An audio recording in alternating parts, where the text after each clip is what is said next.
Hola, ¿qué tal? ¿Cómo estáis? Bueno, buenos días. Buenos días porque son las 12 del mediodía. Normalmente hacemos los directos por la noche, tarde-noche, pero cuando trabajamos con clínicas ya sabemos que a veces los horarios son como son, pero no os preocupéis porque esto va a quedar grabado. Así que si estáis empezando a ver el directo, tranquilas porque después lo tendréis grabadito, ¿vale? Vamos a invitar a la doctora Carmen Márquez de la Clínica Grávida. Ella es directora de laboratorio en Clínica Grávida y vamos a hablar de qué es lo que pasa en el laboratorio y de los embriones, ¿no? Qué es lo que hacen, todas estas cosas. Nos habéis mandado preguntas en la casilla de preguntas que puse ayer, más las preguntas que yo tenía, he hecho como un mix y esto es lo que le vamos a plantear a la doctora Márquez, que tiene que estar por aquí ya, así que la voy a invitar. A ver si hay suerte.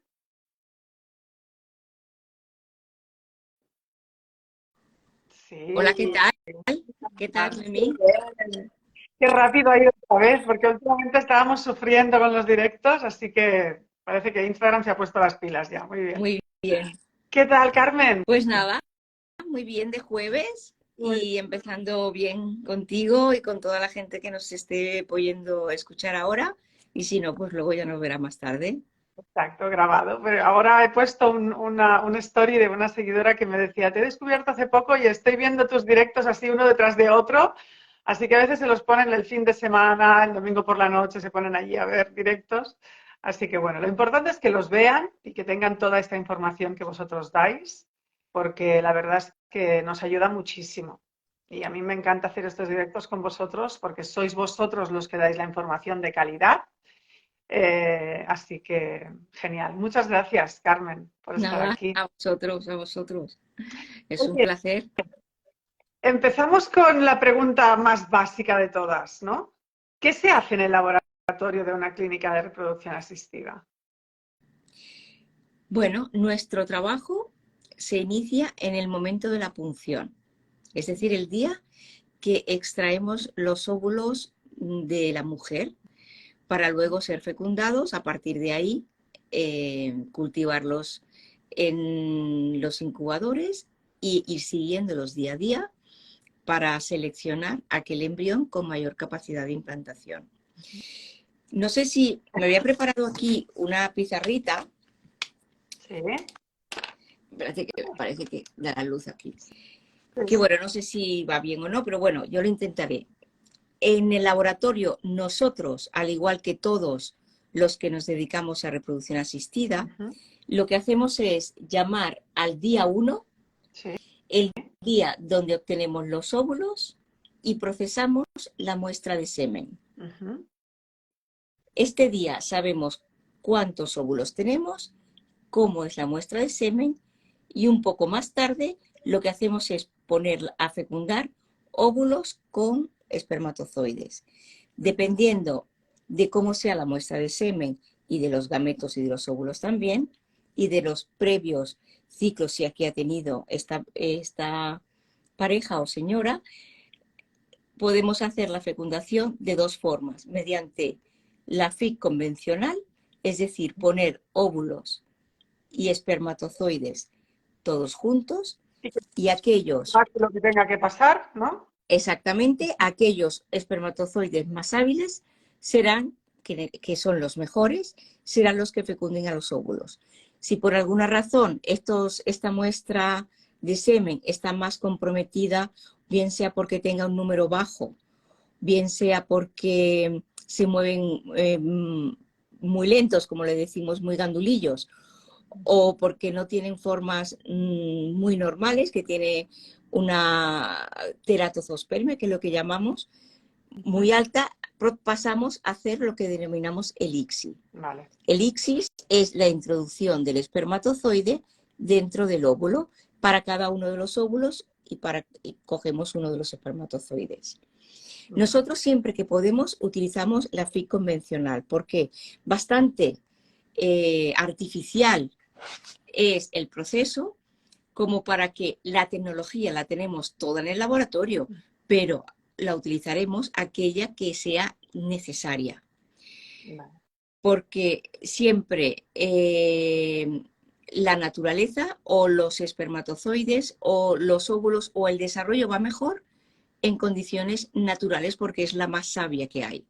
Nosotros podemos ayudarla e imitarla, pero la que más sabe son ellos. Entonces, una vez tenemos los ovocitos y los espermatozoides puestos en contacto, los dejamos durante 18 o entre 18 o 20 horas y al día siguiente, que le llamamos, perdón, antes os he dicho día 1, es día 0. El día 1, que es el día donde vemos si estos óvulos se han fecundado correctamente o no.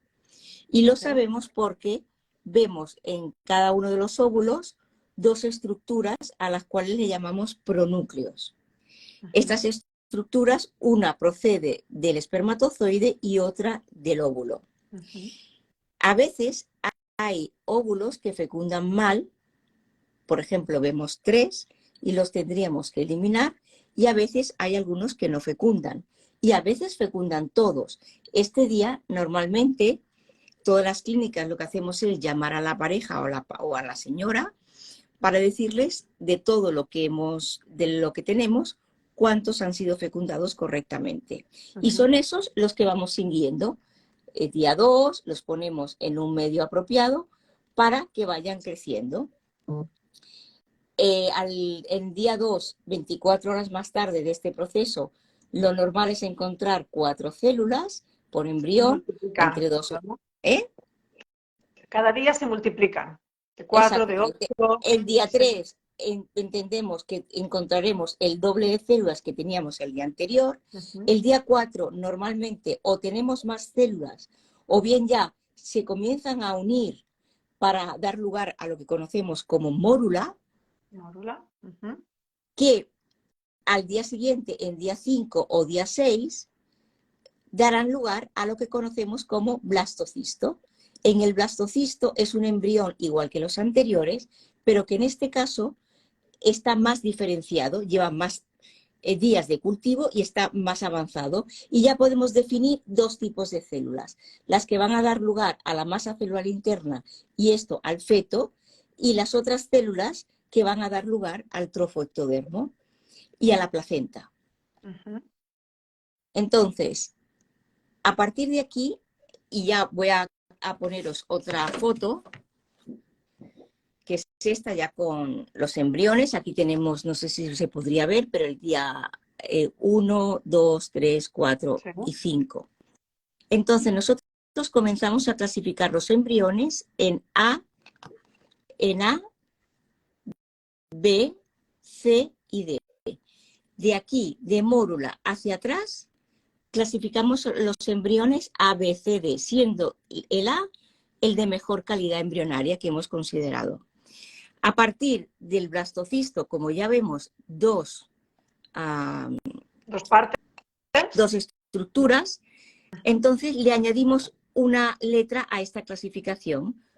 La primera letra correspondería al cómo es la masa celular interna, sería A, y la segunda letra a lo que es el trofoectodermo. Y así podemos hacer AA, AB, BA, CD, todas las combinaciones posibles. Pero pensar que mientras nos estemos moviendo en embriones A o B, estamos hablando de blastocistos de buena calidad. Y son los primeros que utilizaríamos para transferir o para congelar.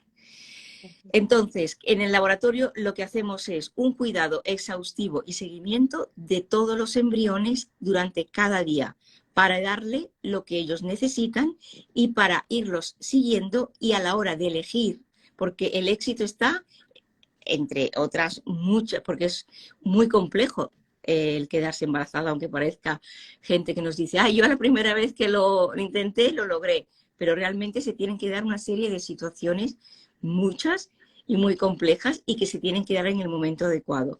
Pues entonces una de las partes más importantes es la selección del embrión. Ya llevar el embrión a blastocisto, es decir, desde día 3 a día 5 o 6, extender el cultivo, ya implica una selección. No todos los embriones que están en día 3 llegan a día 6, ni a día 5 o a blastocisto.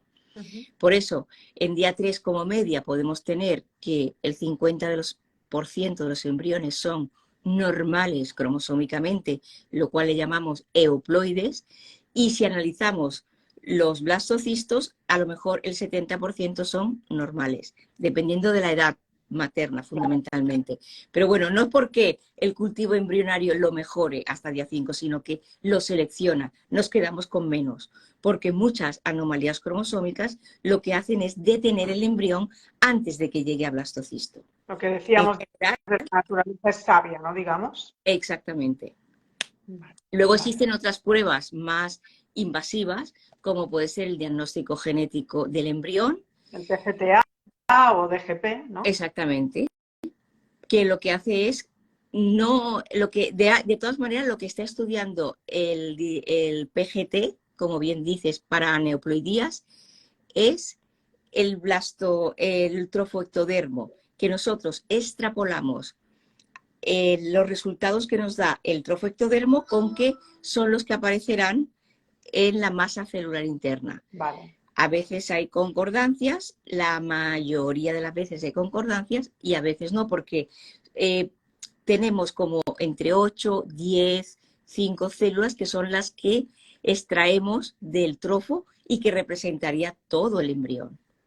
Vale. O sea, es una muestra, digamos, pero no significa que a lo mejor podemos hacer una biopsia, digamos, de ese trocito del embrión y no estamos tocando una de las células que a lo mejor puede estar dañada o que nos puede dar una información de que ese embrión va a tener algún tipo de problema, ¿no? Por eso Sí, también puede pasar que algunos embriones que tengan el DGP hecho o el PGTA hecho, resulta que después no implanten. Puede ser una de las causas, ¿no? puede ser una de las causas. Lo que sí que es verdad que cada vez más nosotros decimos, sobre todo nuestros compañeros ginecólogos dicen, si ese euploide lo he puesto, todo está bien, ¿cómo es posible que no implante? No necesariamente quiere decir que el embrión esté mal diagnosticado, es decir, Claro. que estamos perdiendo euploides que los damos como anormales y no los ponemos. Pero cada vez más el desarrollo de la biología molecular y la tecnología que va más rápida que los móviles, o sea, cada día salen cosas nuevas para mejorar el diagnóstico, nos está mostrando que realmente hay un porcentaje, dependiendo de la edad materna, que sí que tiene que ver con la aneuploidía. Con lo cual estamos tranquilos a la hora de realizar esta técnica, ¿no?, de selección, pero sí, uno de los problemas puede ser que no estemos diagnosticando la masa celular interna, que es lo que va a dar lugar al feto. Y es cuando Claro. podríamos entrar Eso no lo en todo tocamos. esto del mosaico y todo esto. Exacto. Que es una de las preguntas que te quería hacer, ¿no? O sea, ¿qué es un embrión mosaico? ¿Y puedes quedarte embarazada de un embrión mosaico? ¿Lo podemos usar? Sí, un embrión mosaico, ya que estamos así con la pizarra, no sé si se ve bien o no. Ya que estamos en plan Sí, didáctico. un embrión mosaico, así como definición, es un embrión que tiene 2 o más complementos cromosómicos diferentes. Puede ser un complemento normal y el otro anormal, pero puede que tenga muchos o varios o más de uno que sean anormales y por tanto, aunque sea mosaico, no se puede poner porque es anormal. Pero normalmente cuando hablamos de mosaicos estamos nosotros interiormente pensando en el mosaico que es una parte normal y otra línea anormal. Existen mutaciones que se dan con mutaciones son cambios que se pueden producir. Claro, pensemos que tenemos, como hemos dicho antes, el ovocito fecundado correctamente, se divide en 2 células, de cada una salen 2 más, 4, 16, 18, cada vez hay más, ¿no? Y a una velocidad cada 24 horas, y cuando ya pasas de mórula a blastocisto, pasas de tener, yo qué sé, 16, 32 a 100 y pico, más de 200, con lo cual en ese tiempo el embrión tiene que ser capaz de duplicar cada una de las células perfectamente y dividir en 2 perfectamente. Y así sucesivamente, y cada vez hay más, cada vez más. En estas multidivisiones se pueden producir cambios que llamamos mutaciones o errores a la hora de hacer una buena división. Entonces, todas las células que, si es que se ha producido en un momento determinado ese cambio, todas las células van a estar mutadas o cambiadas o erróneas. Entonces, dependiendo de cuándo se realice, si se realiza muy pronto esa mutación, todas las células que salgan de ahí, habrá muchas. Si eso se realiza, ese cambio en una célula, yo qué sé, 500, 600, pues el mosaico tendrá menos grado o porcentaje de mosaicismo. Menos afectación, digamos, ¿no? Porque habrá Exacto, más cosas buenas, exacto. digamos, ¿no? También hay diversas teorías, porque claro, hace bastantes años en Estados Unidos, que son los pioneros en esto de la diagnóstico genético, que se hacía en día 3, que era más complejo porque de 8 células sacaban una y esa te decía normal o no. Ahora sacamos unas cuantas más, con lo cual es más fiable, ¿no? En Estados Unidos, cuando hacían diagnóstico genético, a veces decía la señora, jolín, de todo me quedo sin embrión. Entonces, allí que de alguna manera la ley obedece o acepta que si el paciente decide hacer algo con sus embriones, se puede llevar a cabo, no como aquí, que no es que el paciente quiere, sino que a ver si lo permite la ley o no, ¿no? Entonces, el médico le comentaba, bueno, aquellos embriones que, por ejemplo, tengan un cromosoma, yo que sé, una monosomía del 2, que son cromosomas que lo peor que te puede pasar es que no implante o que aborte muy precozmente, pero que no nacen embriones con estas anomalías. Si quieres, de estos embriones que por el peor malo lo ponemos, y vieron que realmente salían niños sanos. Esto empezó a tambalear. ¿Qué estamos pasando con el PGTA, no? ¡Ostras! Y entonces fue cuando aparecieron la permisión de los mosaicos. De todas maneras, de forma paralela ha ido evolucionando mucho la biología molecular para el diagnóstico de esto. Pero vaya, de todos estos nacimientos sanos que proceden de embriones que han sido diagnosticados como mosaicos en un porcentaje determinado, no más del 50%, y cromosomas implicados que no sea, por ejemplo, los que puedan llegar a nacer como el cromosoma 21, ¿no? La trisomía 21, etcétera.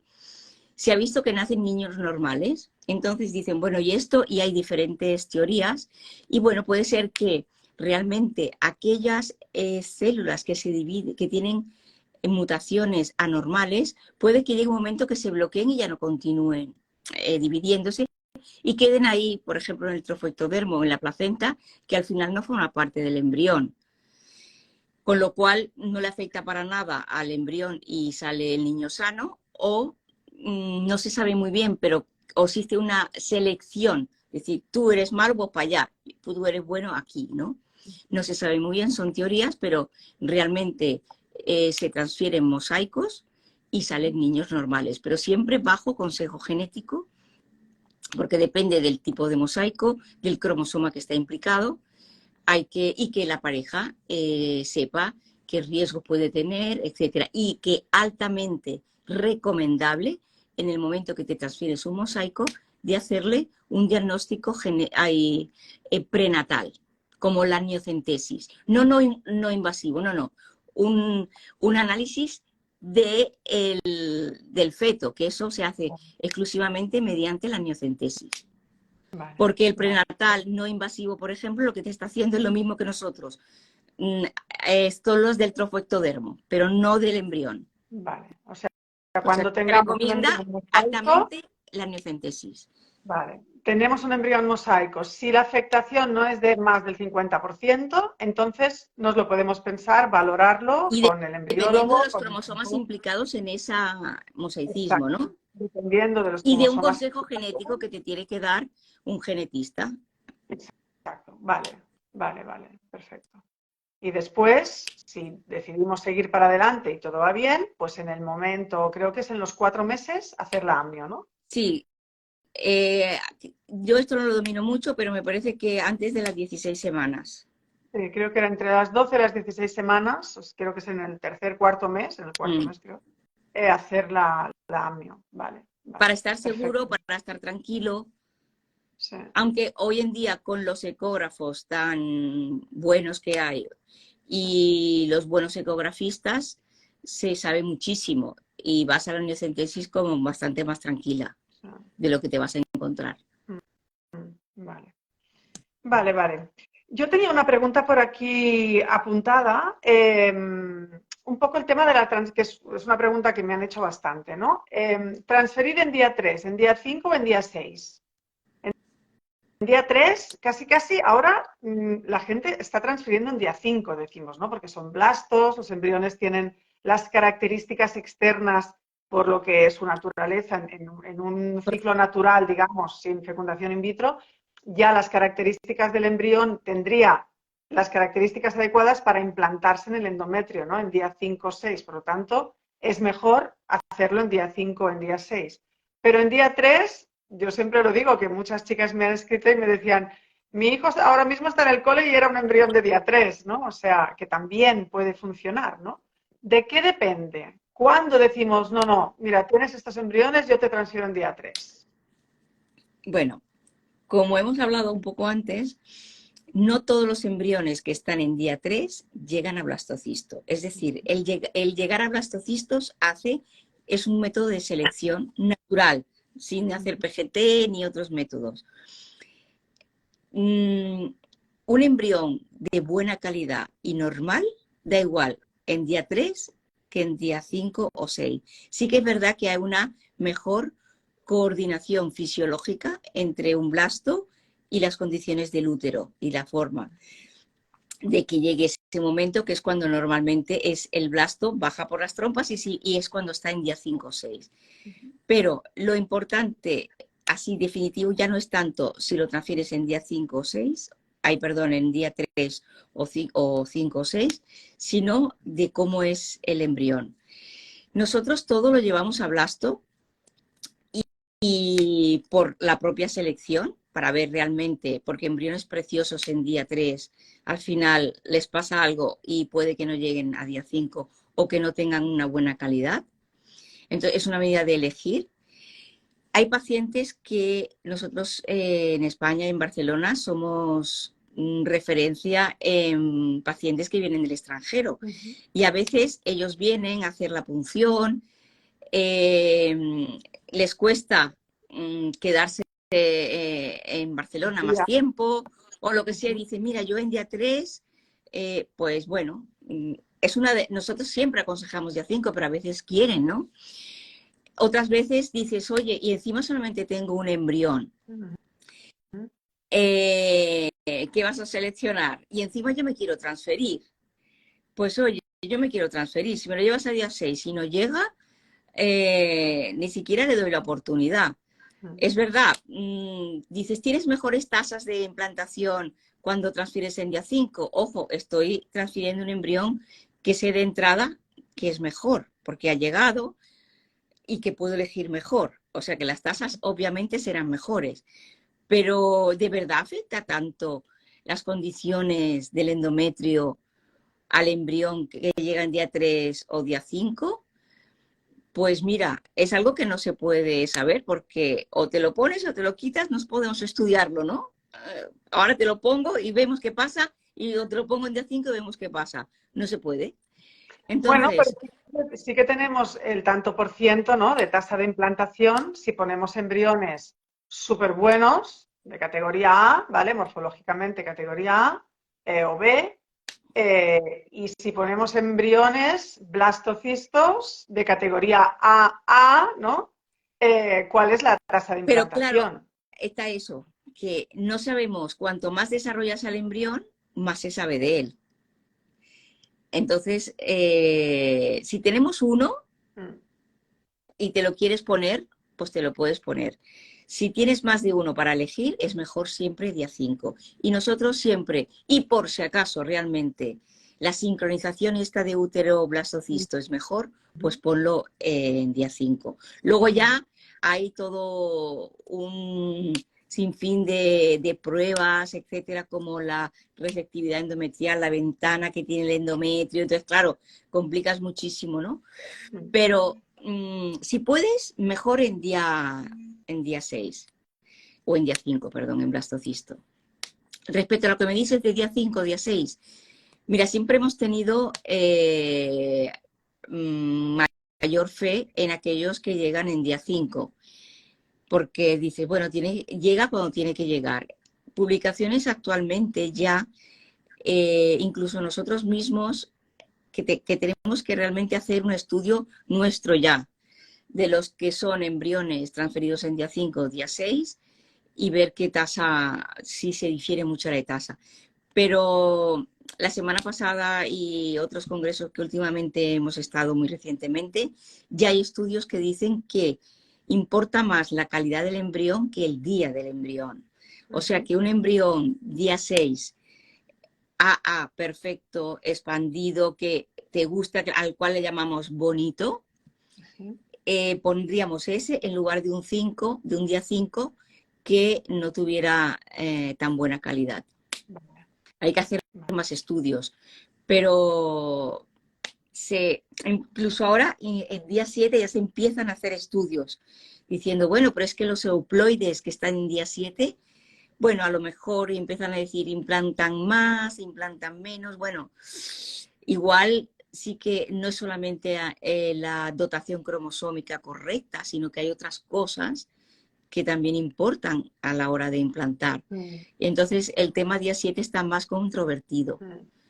Pero bueno, veremos a ver, vamos a darle tiempo, porque ahora se está hablando mucho de eso y estudiando mucho de eso. En el simposio de fallos de implantación que organizó la Vall d'Hebron con el doctor Julio Herrero, fue súper interesante y era increíble que todo el mundo, todos los ponentes decían lo mismo, se sabe esto y esto y esto y esto, y esto no se sabe. O sea, en esto se sigue estudiando, no hay evidencia científica. O sea, lo mucho que se estudia y lo mucho que todavía queda por descubrir, ¿no? Exacto. Es increíble.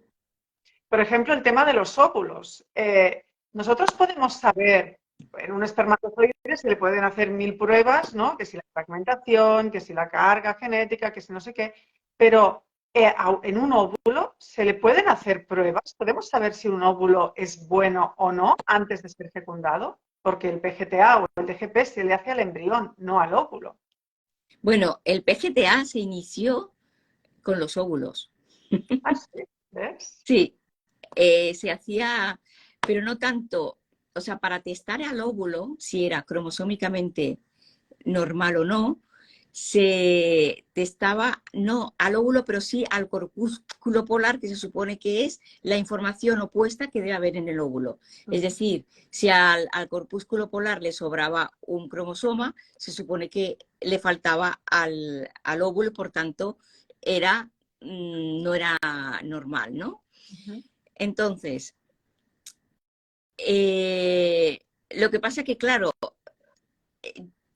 primero que llevaba muchísimo trabajo, porque, claro, siempre tienes, esto es una escalera de obstáculos, 10 óvulos, 8 fecundados, 6 en día 3, 2 en blasto, ¿no? Entonces, claro, no es lo mismo hacer biopsia de 2 que biopsia de 10. Entonces, primero eso, y después que, claro, sabíamos del óvulo, pero no sabíamos del espermatozoide. Es decir, no sabíamos en el embrión qué había pasado. Hay divisiones. La primera división mitótica, la segunda, si son mosaicos, si no. Es decir, lo importante era saber cómo era el embrión, más que cómo era el óvulo. Hoy en día, bueno, en el óvulo, hasta ahora lo que hacemos es una serie de parámetros: qué forma tiene, cómo tiene su zona pelúcida, cómo tiene su corpúsculo polar, si es grande, si es pequeño, si tiene alguna inclusión dentro, etc. Pero realmente a nivel morfológico y simplemente ahora, con programas de inteligencia artificial y otras metodologías, se están intentando y ya están saliendo trabajos de acuerdo a la calidad de los óvulos. Pero bueno, eso es justo ahora, porque realmente para saber cromosómicamente o qué es el óvulo, sin estas nuevas técnicas que hay ahora, tienes que matar al óvulo y analizarlo, con lo cual no te sirve, ¿no? Yeah. Pero bueno, ahora yo creo que se está empezando a avanzar en ese tema a partir de la inteligencia artificial y de otros mecanismos de fluorescencia y de análisis que nos pueden dar una idea de qué pasa con el óvulo. De hecho, el espermatozoide igual. O sea, puedes saber qué porcentaje de fragmentación tiene, qué formas tienen, si son más, incluso hacer un fish de espermatozoide, analizarlo cromosómicamente, pero el que vas a poner, ese no sabes cómo es morfológico y cómo se mueve. Claro, esto es lo que podemos saber. Podemos Bueno, saber de antes de hacer la ciencia, fecundación, claro. claro, pero antes de hacer la fecundación sí que podemos saber cuáles son eh, podemos detectar los espermas, los espermatozoides que em, no están afectados por algún tipo de problema genético. No, No, tampoco. o sea que sí.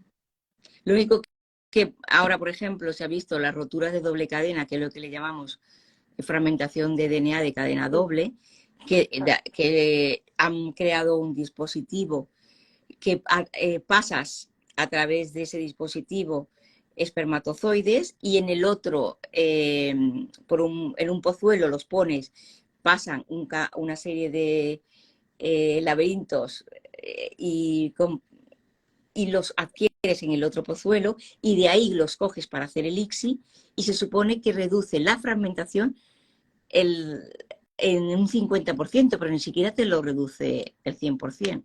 Ya. Y las roturas de cadena doble están relacionadas con las anomalías cromosómicas, o por lo menos lo que le cuesta al ovocito reparar, porque ¿por qué tienes tanta importancia un ovocito competente, un ovocito joven, menos de 35 años? Porque hasta el tercer día de desarrollo embrionario, el ovocito el embrión utiliza la maquinaria del óvulo para hacer todo lo que tiene que hacer, para reparar, para dividir, para todo. Y es a partir del día 3, cuando es el propio embrión que utiliza su propia maquinaria para seguir adelante. Con lo cual, por eso cambia tanto un embrión en día 3 respecto a un blasto. Por eso el no transferir en día 3 tiene importancia en eso. Más que nada, porque el día 3 puede estar magnífico y al día 4 no. Y de día 4 a día 5 muchos se paran. Sí. Pero el óvulo, por eso un óvulo competente, es el que tiene que reparar cosas que no están bien del espermatozoide. Entonces, cuanto mejor esté el espermatozoide, él va más holgado para hacer otras cosas. Vale, vale. Qué fuerte. Es súper interesante todo esto. Es increíble.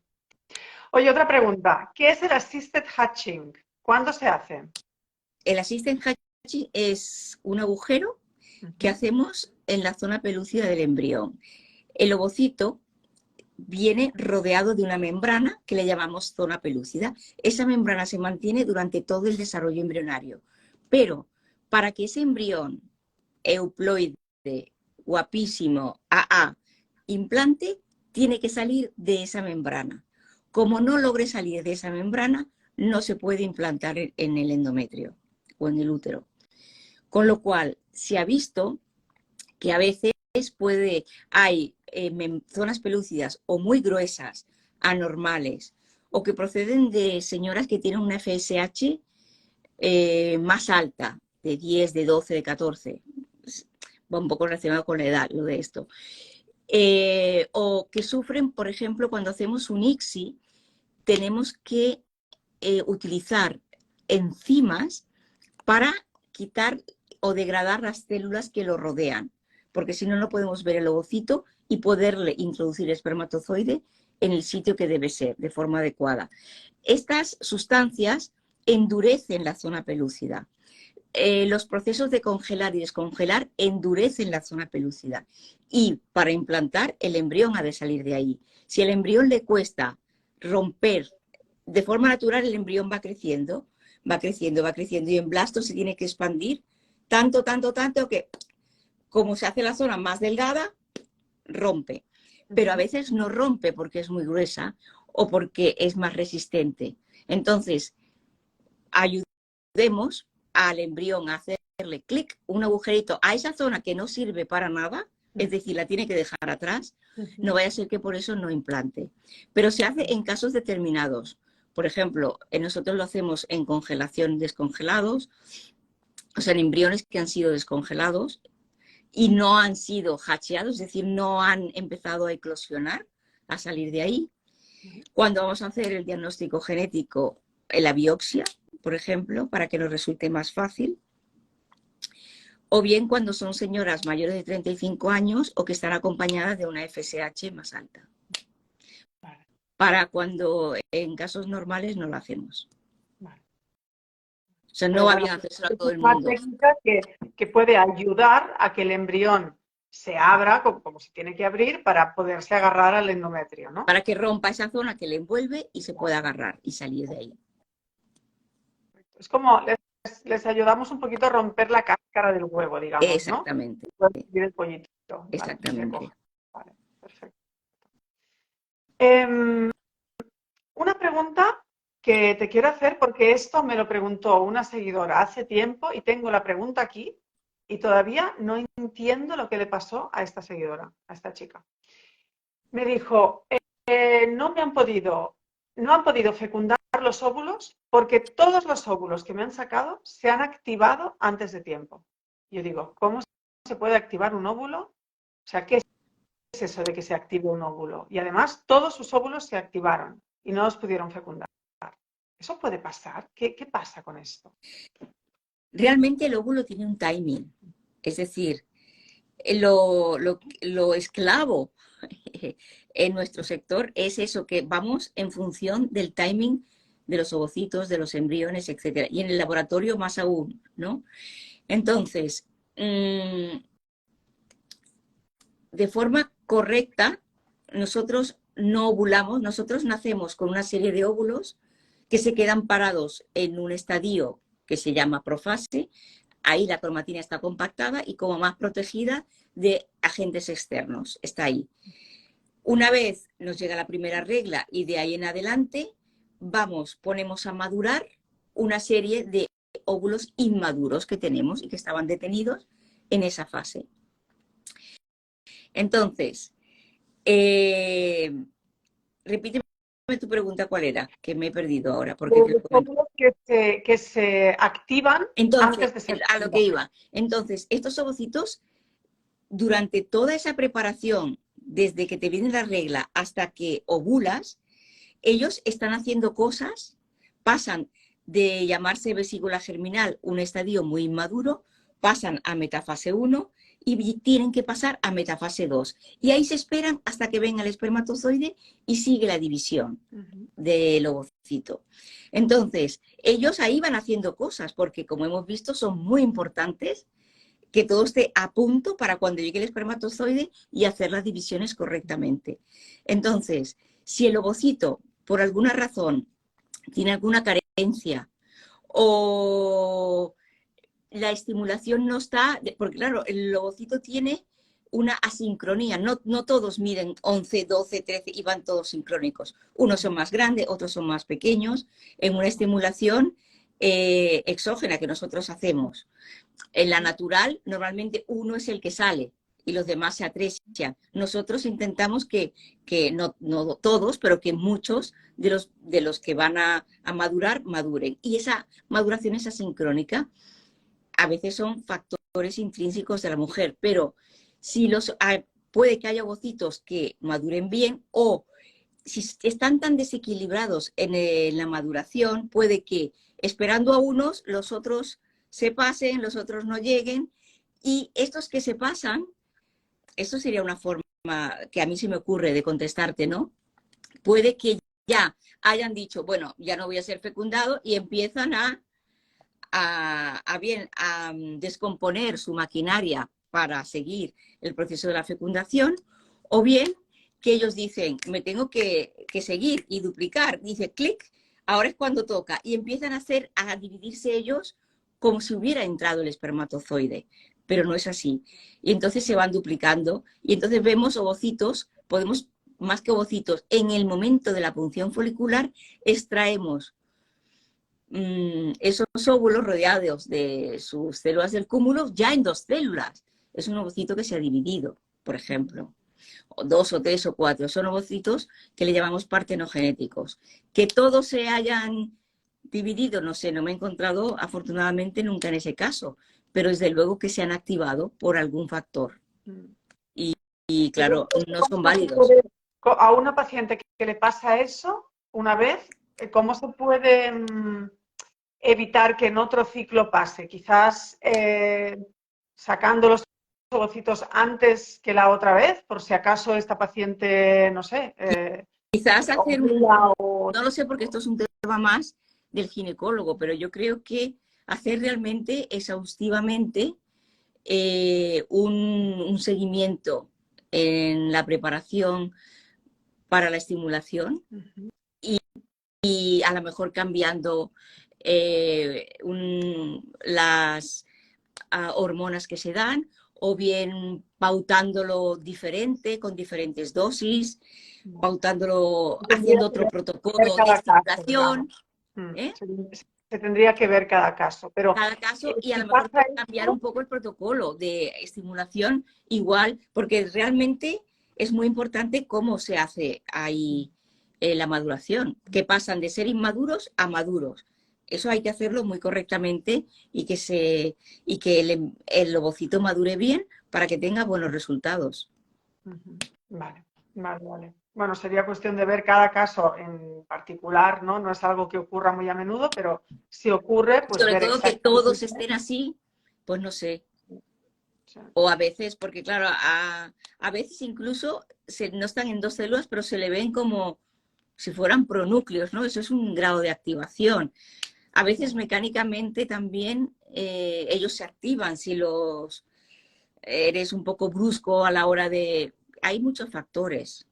Vale. Pero vaya, el ovocito tiene una ventana de recibir el espermatozoide entre 4 o 6 horas después de que es extraído en la punción folicular y te tienes que regir a eso y por eso vas con el timing, porque si no ellos pueden escapar de ese detención, le fallan los checkpoints diciendo tal y siguen su proceso de división. El ovocito realmente en metafase 2 no es como el espermatozoide, que ya es una célula final. No, el ovocito está a mitad de división. Cuando fecunda es cuando continúa su división, en este caso la meiosis, y luego da la mitosis. Es decir, eso significa que ha escapado de esa metafase 2, que ha seguido solo. Vale, vale, perfecto. Vale, vi, navegando por internet y todos estos perfiles fantásticos que tenéis embriólogos y ginecólogos y todos vosotros, vi un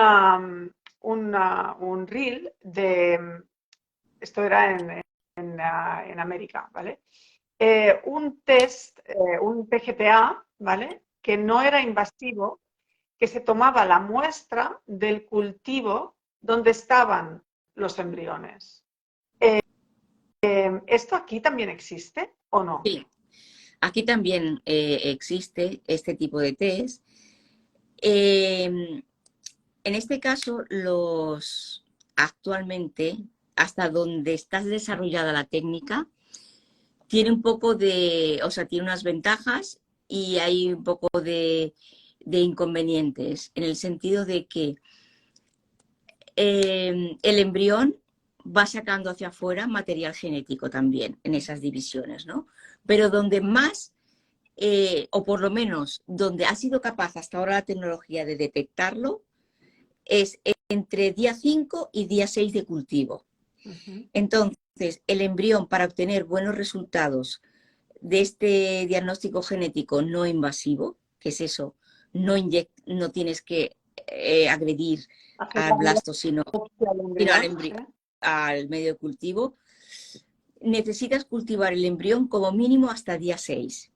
Vale. ¿Qué pasa? Que hay embriones que en día 6 ya están hasta eclosionados, han salido de la cáscara, de la zona pelúcida que decíamos, ¿no? Entonces, claro, si se obtienen resultados antes, si sacas el medio en día 5, no se obtienen los resultados fiables hasta ahora, ¿no? Esto evolucionará y desde luego es una maravilla que podamos hacer así el diagnóstico de euploidías sin tener que hacer una biopsia al embrión, ¿no? Pero por ahora lo que hace también es que te los ordena. No es que te dice como en el test genético, este embrión es considerado euploide, aneuploide, tiene este mosaico, tal, no. Sino que te hace como dentro de cada ciclo y de esa corte te dice, este es el mejor, el otro, el otro, el otro, el otro. Es decir, te los ordena. Y hasta ahora lo que yo he visto es una concordancia en los últimos papers que he leído entre el PGT invasivo, digámosle así, el que se hace la biopsia, y el no invasivo, de un casi 90% de concordancia.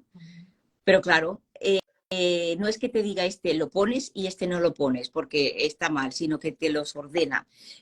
Actualmente yo creo que es como una herramienta más, así como el time lapse, así como ver otro parámetro más que te puede servir a la hora de elegir, una vez que ya has elegido qué embrión es el mejor, pues a veces de estos 2 o 3, ¿cuál pongo? Pues quizás este me dice que este, pues este, ¿no? Pero sí que hay muchos laboratorios en España que lo utilizan de forma rutinaria. Actualmente todavía es caro, es tan caro, creo yo, y si me equivoco, que me perdone mis colegas, creo que como el PGT invasivo, pero bueno, creo que es una buena herramienta y que le veo mucho futuro y estamos deseando que sea fiable del todo para poder aplicarlo. Totalmente, totalmente. Sobre esto te quería hacer otra pregunta. Esto sería un poco como inteligencia artificial, ¿no?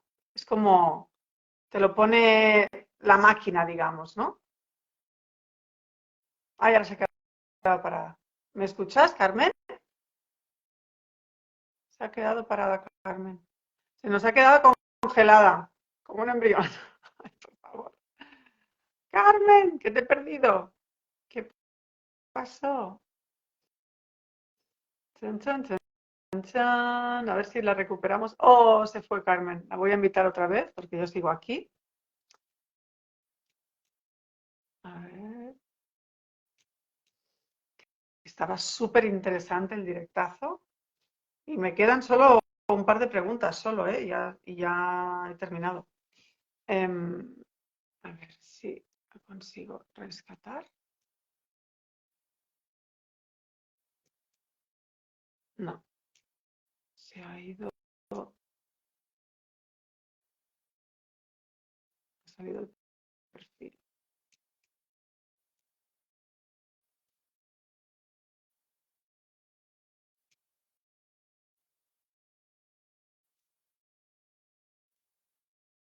A ver. Y si no, terminamos, porque ya el director, o sea, lo que me quedaba eran 2 casos prácticos de pacientes que me preguntaban básicamente con 30 años, por qué 5 ovocitos fecundados, pero queda uno solo de buena calidad, ¿qué puede pasar? Bueno, 43 años, todos los embriones de 3 estimulaciones diferentes tienen trisomías y aneuploidías. Y bueno, ahí la respuesta creo que en estos dos era que se tiene que valorar cada caso por separado, obviamente, ¿no? Con 43 años sabemos que la calidad ovocitaria no es la mejor ya, a partir de los 35 va para abajo y en los 40 ya es como que hace así.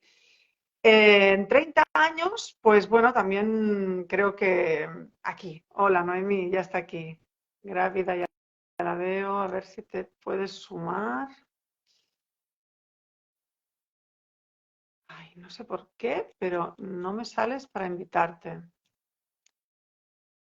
Ti, ti, ti. A ver.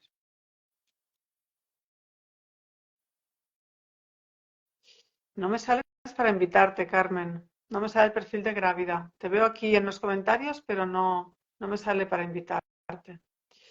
Bueno, pues lo que os decía, estos 2 casos, creo que Carmen habría dicho que obviamente se tiene que saber mejor, pues si se ha estudiado el esperma, otras, bueno, pues estudios que se hayan hecho. Todos estos casos que son específicos se tiene que ver, porque puede ser un problema del factor masculino también. No sabemos si está todo estudiado o no. A ver, aquí, grávida. Perfecto. A ver si te puedes sumar, Carmen. Y nos contestas estas 2 preguntitas. Que yo estaría aquí horas y horas hablando con el rollo que tengo y lo que me interesa a mí todo esto. Disculpa, por favor, Disculpar. Carmen, no te veo, te oigo pero A no ver, te veo. ¿Tú me ves? ah, ¿por qué no me ve? Espérate un momento, que pido ayuda a una compañera. ¿Las demás veis a Carmen? Porque a mí me pasó esto hace poco que la gente no me veía, pero, o sea, la gente me veía, pero yo no veía Aquí está. a Está activado todo, en teoría. vosotras. ¿Veis las que estáis mirando? ¿Podéis decir si veis a Carmen o si solo me veis a mí? Y esto tampoco, ¿no? Sí, sí, sí, se ve. Bien, dice Ani. Vale, pues venga, Carmen, hablemos. Tranquila. ¿Tú me ves a mí, Sí, Carmen? sí, Vale, perfectamente. pues ya Oye, está. Ya empezamos como hace disculpar. poco. Que yo no veía a la persona y decía que estaba hablando sola, pero todo el mundo nos veía a las dos. Vale. Vale. Pues ya está. Carmen, quedan dos preguntas solo. Y son dos casos específicos de dos pacientes. Yo estaba diciendo a lo mejor lo que podías contestar, pero mejor si lo contestas tú. Paciente de 43 años nos dice, todos los embriones en 3 estimulaciones diferentes tienen trisomías y aneuploidías. ¿Por qué puede pasar eso? ¿Factor femenino, factor masculino? Claro, desgraciadamente a las mujeres nos ha tocado esto de que la edad nos perjudica a nivel reproductivo. Y realmente a partir de los 35 años empezamos a decaer en el éxito reproductivo, debido principalmente a que incrementa de la misma forma las anomalías cromosómicas de nuestros ovocitos. Entonces, tener 32 y tener 35, pues quizás no importa tanto. Tener 36 y tener 37, pues oye, empieza un poquito a peor, pero quizás no tanto. Pero tener 38 y tener 40 importa y mucho. Y tener 40 y 40 y medio, mucho. Y cada Y vez 43 importa ya ni mucho te los cuento. meses. Entonces, de todas maneras, si con 43 años se ha podido hacer estimulaciones y ha podido analizar los embriones, es que aún así pues tiene una reserva, pero no es tanto la cantidad como la calidad, pero debido precisamente a las aneuploidías, que de hecho es lo que ella dice que le han... ¿Qué es lo que ocurre? ¿Es de origen materno o paterno? Bueno, las aneuploidías en general, por la bibliografía desde hace años hasta ahora, son mayoritariamente de origen materno.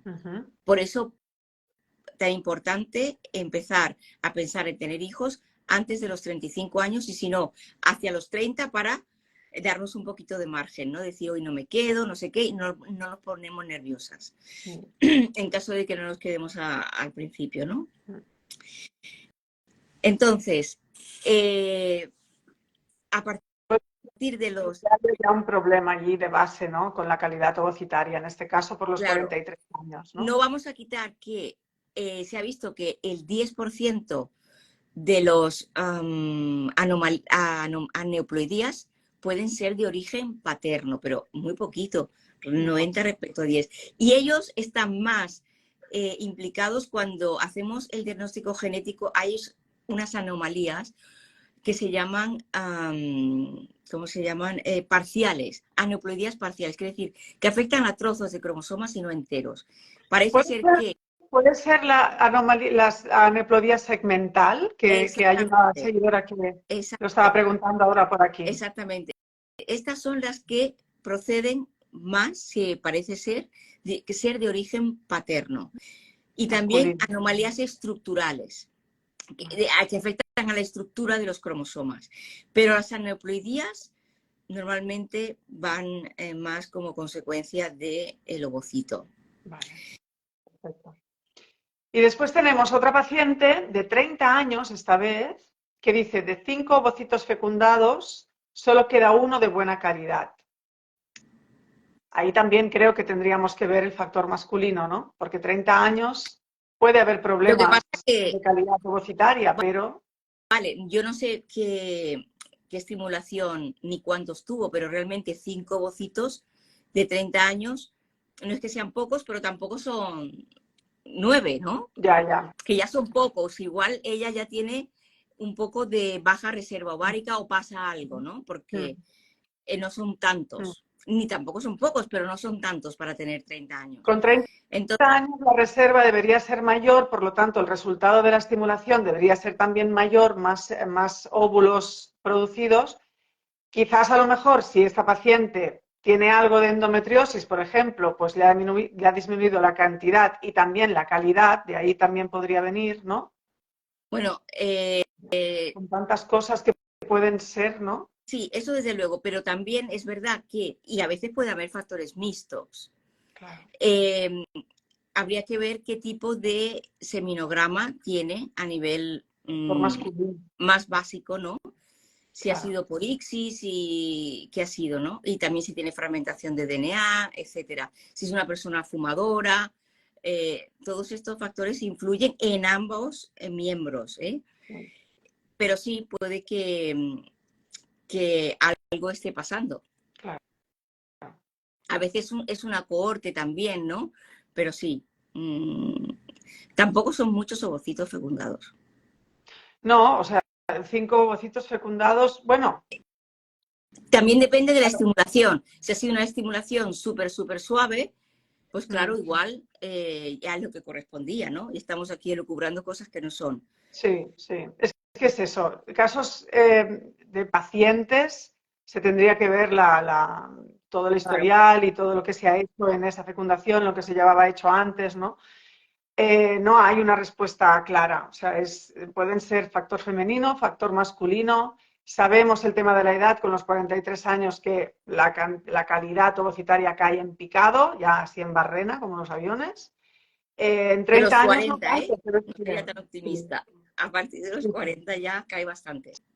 Sí. Pero digo, la mujer de 43 años que nos escribía eso, decir, pues es que la calidad ya baja muy a tope, ¿no? Sí. La de 30 no es tanto el tema de que ya esté en un momento que esté de capa caída, no ese es el momento, pero a lo mejor ella tiene algún tipo de problema, ¿no? Que también podría pasar. Yo, por ejemplo, tengo a una seguidora que con 28 años está con menopausia precoz, por ejemplo, ¿no?